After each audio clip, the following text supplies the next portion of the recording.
Bonjour à tous.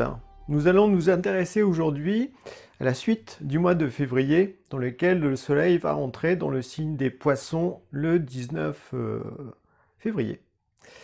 Donc avant d'entrer dans le vif du sujet, comme il y a un certain nombre de personnes qui se sont inscrites sur ma chaîne ces 2 derniers mois, donc je vous remercie pour l'intérêt que vous portez à mon travail, puis aussi au travail que je réalise avec Marc Levacon, qui est mon ami astrologue. Donc avant de rentrer dans le vif du sujet, sachez que j'ai écrit plusieurs livres en numérologie, donc ils s'affichent à l'écran. Donc j'ai exposé dans ces livres ma vision de la numérologie évolutive, qui tient compte des besoins spirituels de notre époque, tout en étant très pratique, psychologique et spirituel.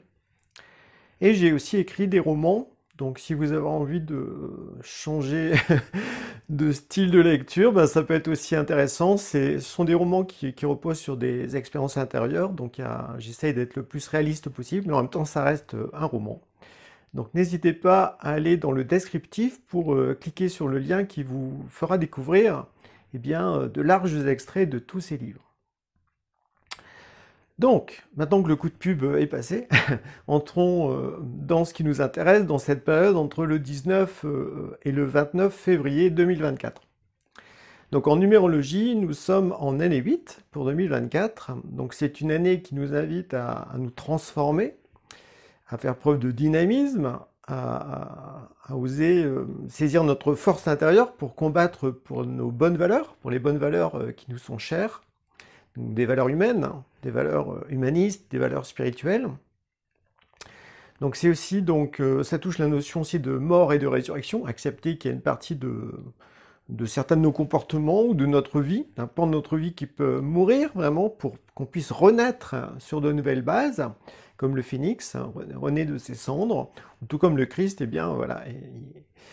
son corps est mort sur la croix, puis il est ressuscité le dimanche de Pâques. Donc le 8 est le nombre du Christ, tout comme c'est aussi le nombre de l'archange, de l'arché Michael, voilà, l'esprit de notre temps. Donc en numérologie, on est dans une ambiance assez combative, en fait, pour toute l'année 2024, qui nous invite à revoir nos valeurs, à nous transformer dans certains secteurs de notre vie pour révéler davantage qui l'on est en tant qu'esprit. Associé à cela, le mois de février vibre sur le nombre 1, parce que voilà, deuxième mois de l'année, associé à l'année 8, ça fait 10, et donc 10 ça fait 1. Donc le mois 1, que ce soit dans une année universelle ou dans une année personnelle, le mois 1 montre toujours un nouveau départ, quelque chose à enclencher, pour justement lâcher un bout de son passé, puis avancer dans la bonne direction. Donc au cours de l'année 2024, c'est le mois de février et le mois de novembre qui seront en mois 1. Donc ce sont, on va dire, presque les mois les plus importants. Donc un mois où justement on doit s'ouvrir à une véritable nouveauté, ne pas avoir peur de l'inconnu et s'engager sur un chemin nouveau. Donc c'est intéressant de voir que pour le mois de février, c'est à cheval entre la période où le soleil se trouve dans le signe de Verseau et la période où le soleil entre dans le signe des poissons. Donc c'est-à-dire que cette nouveauté, ce besoin de changer nos valeurs, de revoir notre vision des choses, touche les caractéristiques du mois de février, du signe du Verseau, puis aussi du signe du poisson. Donc c'est très intéressant parce que le signe du Verseau nous met face à quelle vision du futur avons-nous, parce que ça fait aussi référence à l'ère du Verseau, comme j'en ai parlé dans ma précédente vidéo, qui débutera dans 500-600 ans, on n'y est pas encore. Et puis l'ère des poissons, on y est, en fait, on est en plein au cœur de l'ère des poissons, où justement il y a un choix à faire, parce que le poisson, le sigle, c'est un poisson qui monte et un poisson qui descend, et il y a un trait d'union, donc on est dans cet équilibre entre que va-t-on choisir pour notre futur? Est-ce qu'on va choisir de remonter? Donc remonter, ça veut dire quoi? Ça veut dire au fond renouer contact avec le monde spirituel, mais remonter, ça veut dire qu'il y a un effort à faire de pensée, de concentration, de méditation pour s'élever au-delà du monde ordinaire, au-delà du matériel, sans pour cela planer, je précise. Ou alors, est-ce qu'on se laisse, c'est le poisson qui descend, on se laisse aller à ses instincts, à la paresse, au défaitiste, bref, à la désespérance, et on fait rien. On se laisse avoir. Voilà. Donc là, en fait, selon notre état d'esprit, eh bien, on va comme créer notre futur. Donc ce signe des poissons, dans lequel le soleil rentre à partir du 19 février, eh bien, nous met face à la notion de choix également. Autant, durant la première partie du mois de février, avec le Verseau, il fallait qu'on se questionne sur mais c'est quoi le futur véritablement, pour dégrossir par rapport à l'image du futur que les médias essayent de nous distiller en boucle. Mais au contraire, qu'on perçoive un futur porteur de bien, porteur d'espérance, porteur de liberté, d'amour, de fraternité, tout en acceptant de voir qu'il y a des choses qui vont vraiment pas dans ce monde, donc accepter de voir le mal. Et là, quand le soleil rentre dans le signe des poissons, et que l'on est en -1, eh bien, c'est comme s'il fallait revoir au fond, là encore, est-ce qu'on a vraiment fait notre choix? Est-ce qu'on a pris position? Pourquoi on a vraiment envie de se battre? Est-ce qu'on choisit de faire des efforts pour remonter, pour renouer contact avec son ange gardien, avec le monde spirituel? Ou est-ce qu'on se laisse aller? Et donc, ce qui fait qu'après, il y a des conséquences dans les deux cas de figure.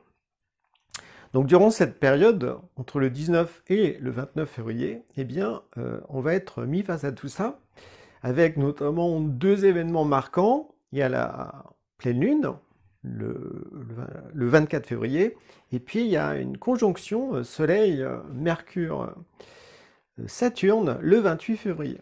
En fait, globalement, cette période, elle nous met face à la vision que l'on a de la spiritualité, ou de l'évolution spirituelle, ou du monde spirituel. Voilà.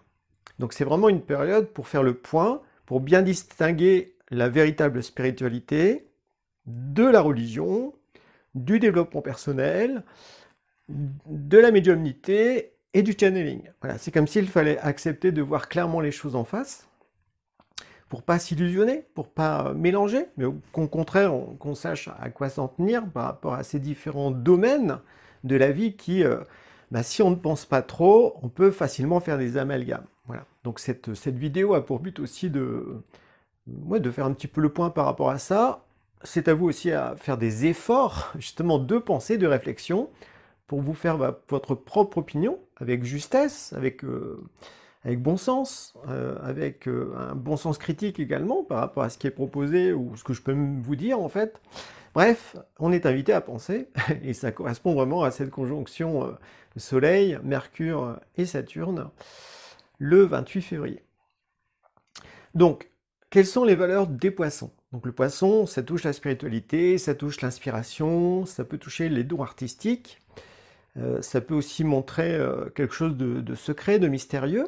Donc comme on est en -1 pour le mois de février, eh bien il y a peut-être quelque chose à découvrir de sacré, de précieux, de secret dans notre destinée, en nous. Voilà, quelque chose auquel on n'avait jamais pensé, jamais évoqué, mais d'un seul coup, ça peut remonter comme de l'inconscient, ou ça peut descendre du ciel comme une inspiration, et voilà, nous éclairer sur quelque chose d'essentiel pour notre avenir, pour cette année 2024, en lien avec notre destinée. Et puis aussi la nature de notre esprit. Voilà, donc voilà, il peut y avoir quelque chose comme ça durant cette période où le soleil est dans le signe des poissons, et dans ce mois 1 de février, eh bien, voilà, comme une révélation intérieure sur quelque chose d'essentiel qu'il faudra bien sûr mettre en pratique, bien analyser pour savoir si c'est pas du rêve ou de l'illusion ou quelque chose qui appartient aux autres, en quelque sorte, voilà.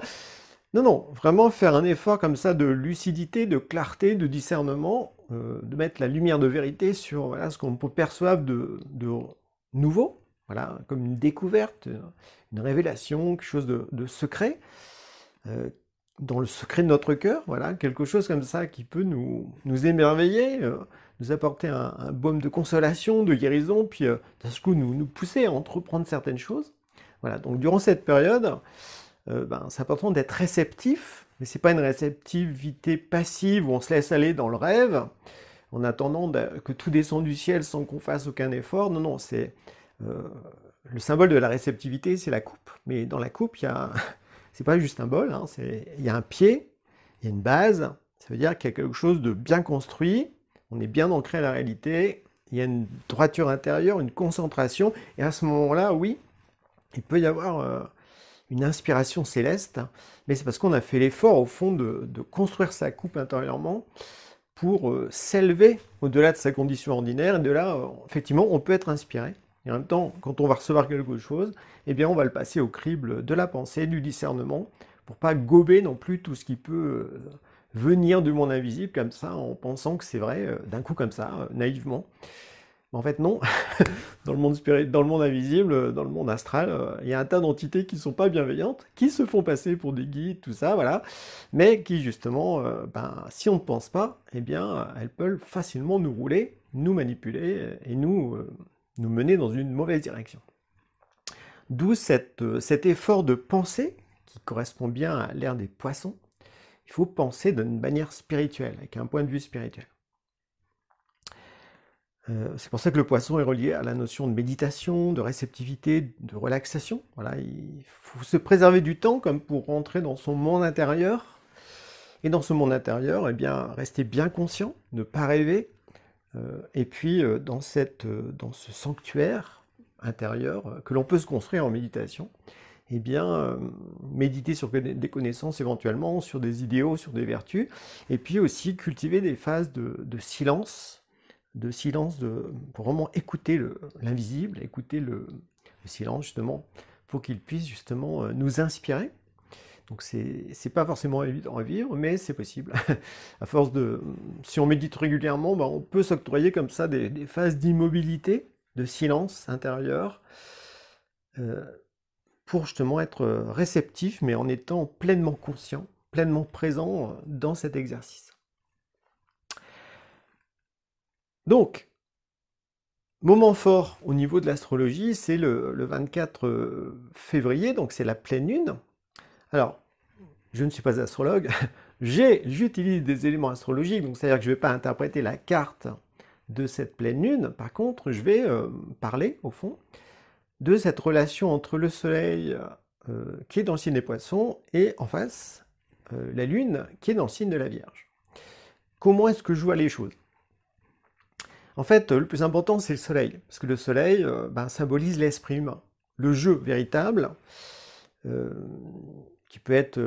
qui est malheureusement pour la plupart des gens endormi, ce qui fait que les gens s'identifient davantage à leur personnalité. Donc personnalité, ça vient de persona en grec, donc qui veut dire le masque. C'est le masque de théâtre qu'utilisaient les acteurs dans la Rome antique. Donc ça veut bien dire que voilà, on joue un rôle.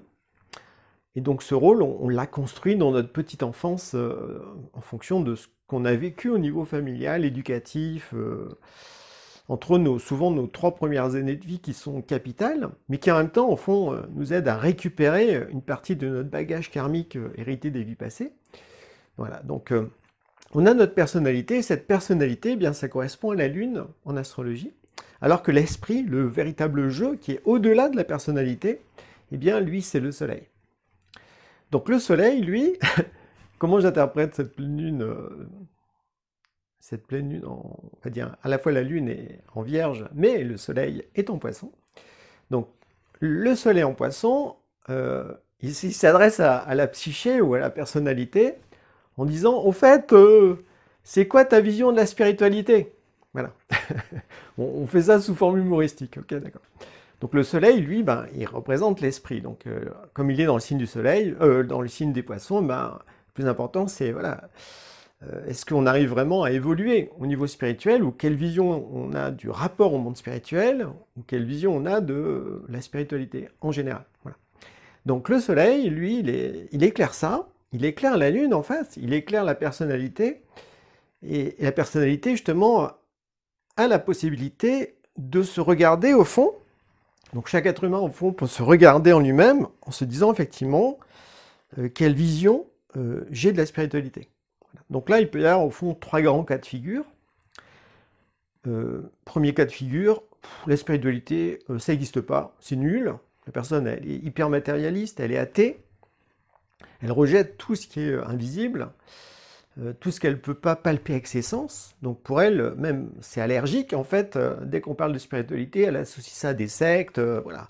Ou alors éventuellement elle peut l'associer à la religion. Mais voilà, c'est super cadré, et puis c'est traditionnaliste, et c'est vieux, et il y a des règles, bref, voilà. On est dans la croyance en fait là. Soit j'y crois, soit j'y crois pas. Ok. Une croyance, c'est quelque chose qu'on nous inculque de l'extérieur. Quelqu'un qui est né dans une famille catholique va dire oui, Dieu existe, le monde spirituel existe, voilà. Mais c'est une croyance, parce qu'il n'y a pas eu d'expérience intérieure.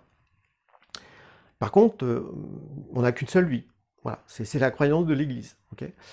Quelqu'un qui va naître dans une famille bouddhiste va dire ah ben non, la réincarnation, ça existe. Moi, j'ai appris ça depuis tout petit, ça existe. Je sais que je vais mourir, puis je vais me réincarner, puis voilà, je vais tourner dans la roue des réincarnations pour essayer de m'améliorer, mais voilà.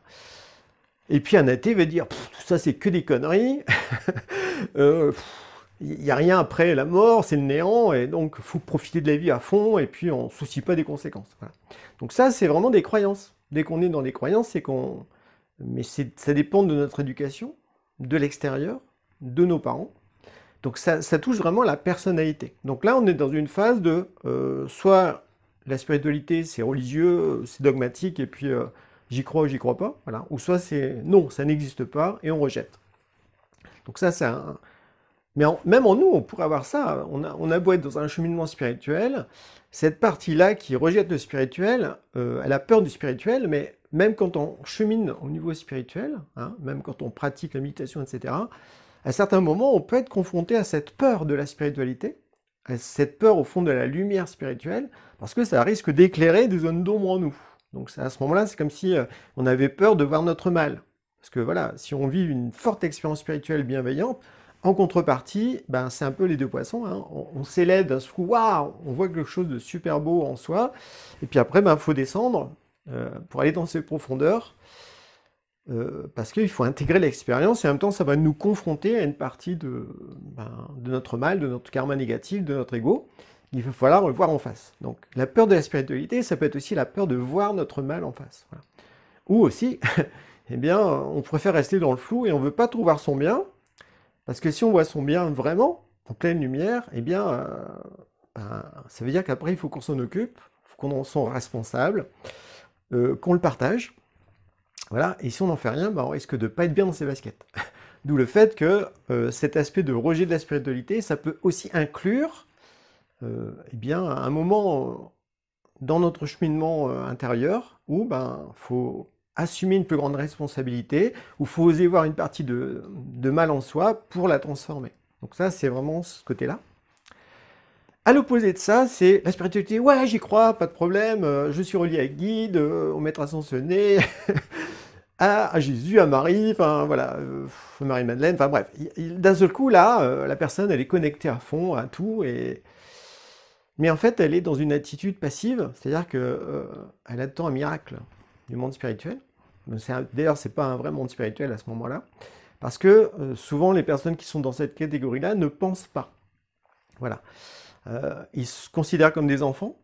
Donc nous-mêmes, on pourrait avoir ça. À certains moments, on attend un miracle, on attend qu'on nous dise quoi faire, mais en même temps, on ne veut pas faire l'effort de réfléchir pleinement à notre situation, pour nous remettre en question, pour devenir autonome, etc. Donc là, non, on préfère être dans le ressenti, ouais, je le sens pas, etc. Donc là, on est dans, on va dire, une vision de la spiritualité qui est, qui touche la médiumnité, ou le channeling, ou pourquoi pas une spiritualité ancienne, mais qui a fini son temps, voilà, qui est plus adaptée à notre époque, où justement on est dans une très grande réceptivité, passivité, et ce qui fait qu'on cultive aussi une certaine fatalité par rapport à la vie, du genre, c'est comme ça, on peut rien y faire, mais je suis quand même relié au ciel, mais je fais rien, au fond.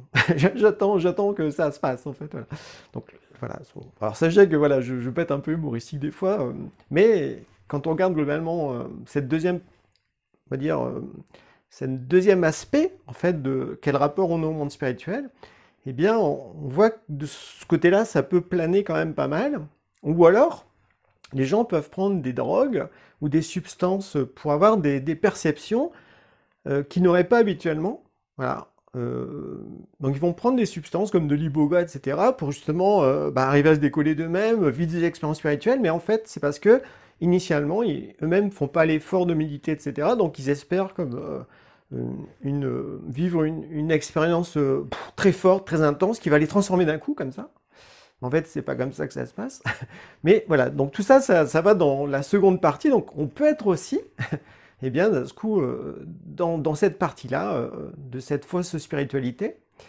Et puis après, eh bien, quand on écarte ces deux aspects-là, eh ben, la véritable spiritualité adaptée à notre époque, parce que c'est très important si on évolue, aujourd'hui on est au 21e siècle, on est en 2024, on est en Occident. Voilà, si vous regardez ma vidéo, c'est que vous parlez français.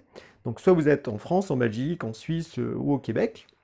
Il peut y avoir aussi des Français dans d'autres pays, bien sûr, ça va être ça, mais la majorité, c'est bien sûr des personnes qui parlent le français, qui m'écoutent. Eh bien, là, il faut tenir compte justement de notre culture, de la culture chrétienne, christique. Il faut tenir compte de notre époque, des défis à relever. Et donc ça nécessite de les connaître, de lire des bouquins, de s'intéresser à des connaissances. Et à ce moment-là, la vision de la spiritualité, eh bien, elle devient plus active, dynamique, héroïque, autonome également. C'est-à-dire qu'on se prend en main, on prend son évolution en main. On accepte d'être sur Terre, c'est nous qui nous confrontons à la matière, aux défis, aux épreuves, à notre karma, à notre destinée. On est incarné en tant qu'esprit, mais en même temps, tout ça, ça peut être source d'évolution, source d'enseignement. Et là, eh bien, on va pouvoir de ce fait grandir en conscience et s'élever, faire un effort d'élévation intérieure pour se relier justement à son ange gardien qui, lui, il est le gardien de notre destinée. Voilà. Quand on a, on va dire, le thème astrologique, son thème natal, ou qu'on a en numérologie, ben, voilà son thème numérologique, et en fait, l'ange là-haut, au fond, il a la carte initiale d'origine, voilà, et donc il sait que selon notre âge, etc., ben, on a des choses à vivre. Mais en même temps, c'est quelque chose qu'on a construit là-haut avec lui avant de s'incarner, en fonction de nos vies passées. Donc il y a une notion de responsabilité là-dedans. Mais il faut comme retrouver la mémoire. C'est pour ça que l'astrologie et la numérologie, eh bien, ça nous aide à retrouver la mémoire de qui l'on est véritablement en tant qu'esprit.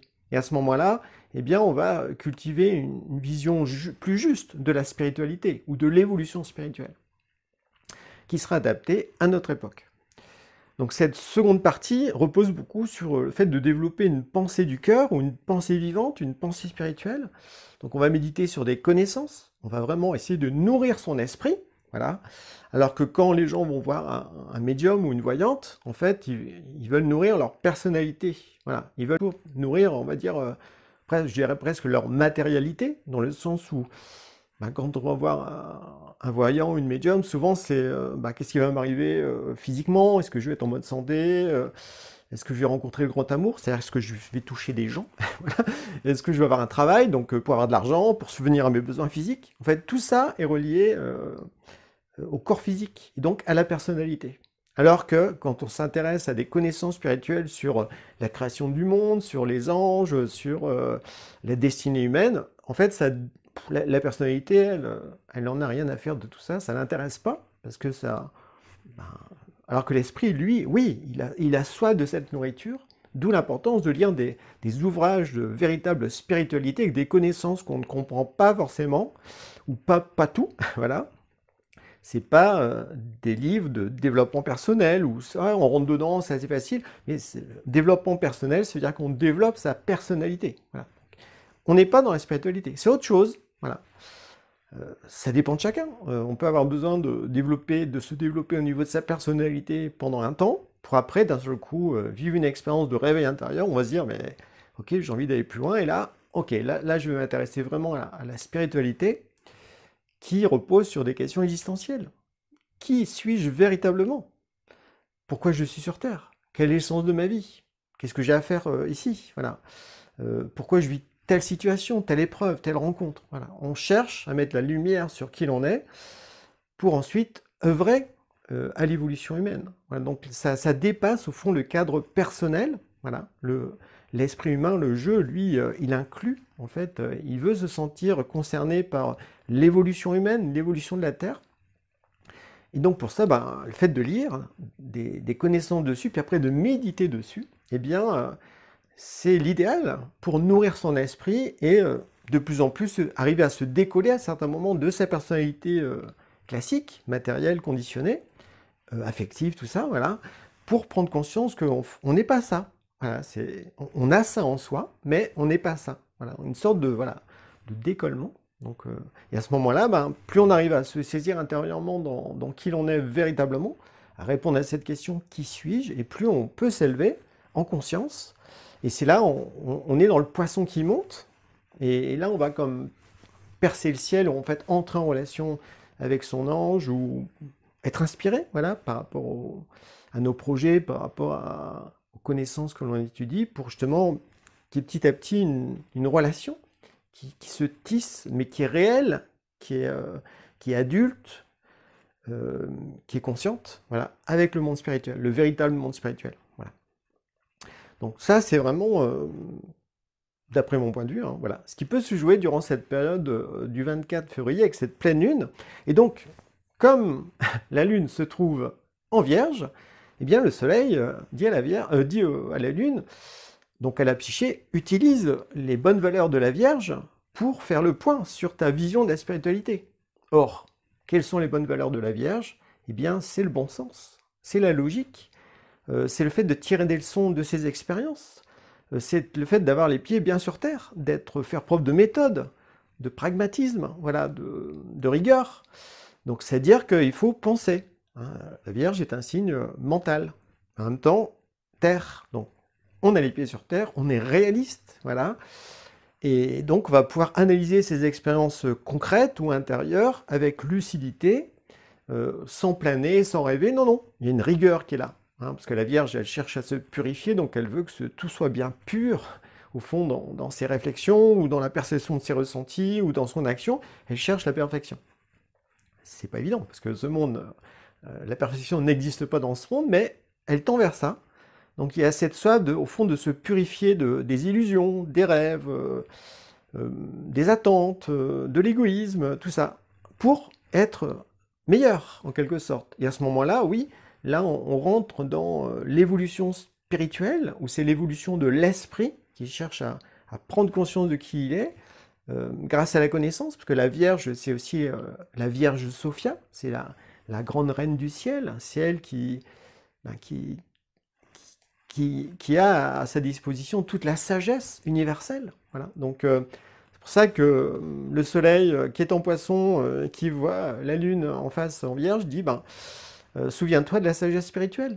Arrête de t'identifier uniquement à la sagesse matérialiste, qui voit que le corps, qui voit que la matière. Non, n'oublie pas qu'il y a aussi la sagesse de l'esprit qui est là. Donc intéresse-toi-y. Voilà, vous me comprenez, ok, voilà. Donc voilà, donc ce temps de pleine lune, bon, souvent c'est 2 jours avant, 2-3 jours avant, puis 2-3 jours après, avec le climax le 24 février. En tout cas, voilà, c'est ma vision de cette pleine lune, à quoi il convient de faire attention. Donc un travail de clarification sur notre vision de l'évolution spirituelle, du rapport au monde spirituel ou à son ange, voilà. Tout ça pour que notre esprit puisse mieux se saisir dans ce qu'il est véritablement. Et il y a une seconde, à ce où on rentre, on va dire, avec cette conjonction entre le Soleil, Mercure et puis et Saturne, en fait, le 28 février. Donc le Soleil, on a vu, c'est l'esprit humain, donc c'est la lumière, c'est le rayonnement, c'est le qui suis-je véritablement, le jeu, qui aspire à être qui il est dans ce monde, voilà, au-delà de la personnalité, à oser pouvoir s'exprimer, avoir cette chance de pouvoir rayonner qui l'on est. Mais pour ça, il faut prendre conscience de qui l'on est en tant qu'esprit, dans une certaine mesure. Mercure, lui, il pense, hein, il réfléchit, il se pose des questions, il est curieux, il étudie la connaissance, il rencontre des gens, il partage, enfin bref, Mercure, ça carbure, voilà, donc ça touche la notion de rapidité, et parallèlement à ça, eh bien, le fait que ce soit conjoint à Saturne, c'est une planète très lente, voilà, donc je crois que Mercure fait 87 ou 88 jours pour faire le tour du Soleil, Saturne, lui, c'est 29 ans et demi, un truc comme ça, à peu près, hein. Donc on voit que c'est pas du tout la même base de temps. Donc d'un côté, il y a Mercure qui presse, en disant ouais, il y a des choses à comprendre, il y a des choses à comprendre, voilà. Par rapport à la spiritualité, par rapport à quoi? Ben, Saturne dit ben, c'est par rapport aux questions existentielles. Que Saturne, c'est la sagesse, c'est l'aspect pratique, c'est la destinée, c'est la persévérance, c'est le mûrissement. C'est le fait de comprendre que si la vie humaine bien, se décompose en tranches de 7 ans et puis en tranches de 9 ans, voilà, donc à la fois il y a des cycles astrologiques et des cycles numérologiques à connaître pour mieux se situer dans le temps. Donc c'est intéressant de s'intéresser à ça. Et donc Saturne, lui, est relié au temps, donc un temps ben, qui, justement, pour certaines expériences, il faut du temps pour les assimiler, pour les vivre, pour les traverser, et en même temps, là, avec conjoint à Mercure, c'est comme si le temps presse, en quelque sorte. C'est comme s'il y avait quelque chose à saisir durant cette période entre le 19 et le 29 février, on va dire en tout cas surtout fin février, il y a quelque chose d'essentiel à saisir rapidement, parce que là on est dans un mois 1, le soleil est là, l'esprit, donc l'esprit il pense sa destinée, il pense aux questions existentielles, hein, qui suis-je véritablement, pourquoi je suis sur Terre, quel est le sens de l'évolution humaine, enfin bref, les grandes questions existentielles. Et là, il y a quelque chose à saisir de nouveau, très fort, en soi, pour le reste de l'année. En tout cas, c'est comme ça que je vois les choses. Donc cette conjonction, elle peut être super intense, là encore au niveau d'une révélation, sur quelque chose d'essentiel à vivre, ou à comprendre, ou à appliquer, ou à partager, pour avancer ensuite correctement dans les mois qui viennent. Donc tout ça, c'est vraiment, c'est intéressant, ça met vraiment le zoom sur c'est quoi véritablement l'évolution spirituelle, hein? Est-ce que c'est simplement méditer sur son coussin, puis après on a notre vie ordinaire, matérielle, classique ou affective? Non, non, non, en fait la spiritualité, ça doit imprégner tous les secteurs de notre vie. Et comme c'est dans un mois 1, eh bien on a besoin, durant ce mois de février, de renouveler, de mettre tout à plat en se disant, bon, qu'est-ce qui tient encore la route là dans ma vision, dans la vision que j'ai de la spiritualité? Ça oui, ça non, voilà. Et puis à quoi je dois m'ouvrir de nouveau par rapport à notre époque? Voilà, aujourd'hui, qu'est-ce qui se passe par rapport à ce qui se passe aussi au sein de l'humanité, dans le monde? Eh bien, il y a forcément quelque chose à saisir. Ah, c'est à la fois qu'est-ce qui se passe concrètement, matériellement, dans les différents pays, etc. Mais c'est aussi au niveau de l'enjeu spirituel de notre époque. Eh bien, à quoi faut-il se relier? Qu'est-ce qui est vraiment essentiel pour avancer dans la bonne direction, avancer vers le futur? Voilà, tout ça, c'est très intéressant, on va dire. Donc voilà ce que je vais vous partager pour cette période entre le 19 et le 29 février 2024. Donc je vous laisse réfléchir à tout ça. Et puis je vous dis à très bientôt dans une prochaine vidéo. Bye bye!